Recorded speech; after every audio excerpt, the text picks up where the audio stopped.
Praise లాడండి. ఈరోజు లేఖన స్వరము తోడయ్యున్న దేవుడు. ఇర్మియా గ్రంథము 1వ అధ్యాయము 19వ వచనము చదువుకుందాం. వారి నీతో యుద్ధము చేతురు కానీ నేను నిన్ను విడిపించుటకు నేను నీకు తోడై ఉన్నందున వారు నీపైన విజయము పొందజాలరు. ఇదే యెహోవా వాక్కు.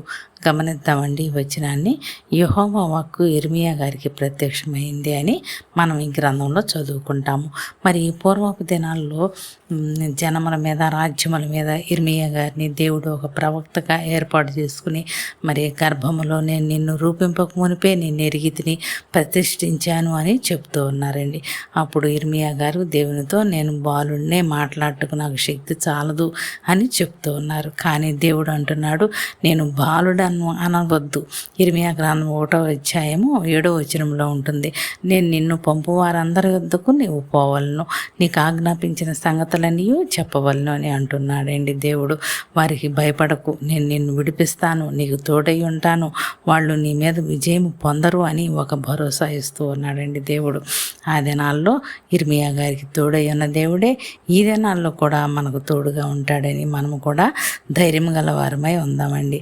మరి 1వ యోహాను పత్రికలో రాయబడి ఉంటుంది, ఆయన రాకడ యందు మనము ఆయన ఎదుట సిగ్గుపడక ధైర్యం కలిగి ఉన్నట్లు మీరు ఆయన యందు నిలిచి ఉండి అన్న వాక్య ప్రకారము ఆ దినాల్లో ఇర్మియా గారితో మాట్లాడిన దేవుడు మనల్ని కూడా ధైర్యపరుస్తున్నారండి. అందుకే పౌలు గారు తిమోతికి వ్రాస్తూ 2వ పత్రికలో వ్రాస్తారు, దేవుని శక్తిని బట్టి సువార్త నిమిత్తమైన శ్రమానుభవంలో పాలువాడినై ఉండుము అని వ్రాస్తున్నారు. మరి మనము కూడా దేవుని శక్తిని బట్టి ధైర్యం తెచ్చుకుని దేవుని వాక్యాన్ని సాక్ష్యాన్ని ఇతరులకు తెలియజేయట్లో దేవుని శక్తి గలవారమై ఉండటానికి ఆయన కృపను వేడుకునే వారంగా ఉందామండి. మరి అలాగే 2వ తిమోతి పత్రిక 4వ అధ్యాయంలో కూడా వ్రాయబడి ఉంటుంది, అయితే నీవు అన్ని విషయంలో మితముగా ఉండము, శ్రమపడము, సువార్తికని పని చేయము, నీ పరిచర్యని సంపూర్ణంగా జరిగించము అని పరిశుద్ధాత్మ దేవుడు వ్రాయించారు.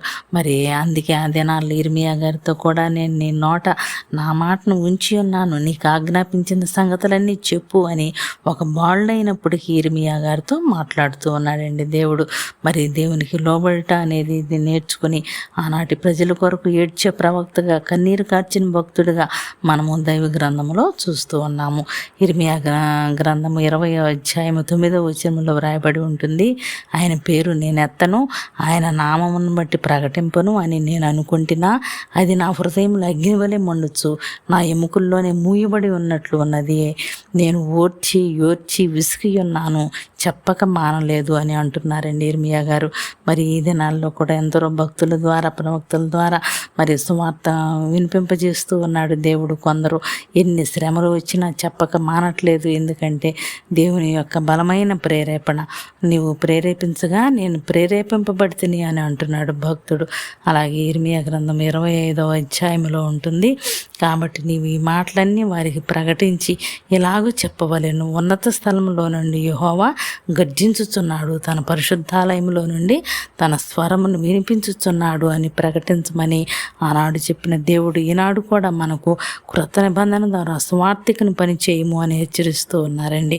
మరి మనం కూడా సిలువకు సాక్షులమై మనం సిద్ధపడి ఇతరులను సిద్ధపరచుదాం. ఆ దేవుని కృప మన అందరికీ తోడై ఉండను గాక. ఆమెన్.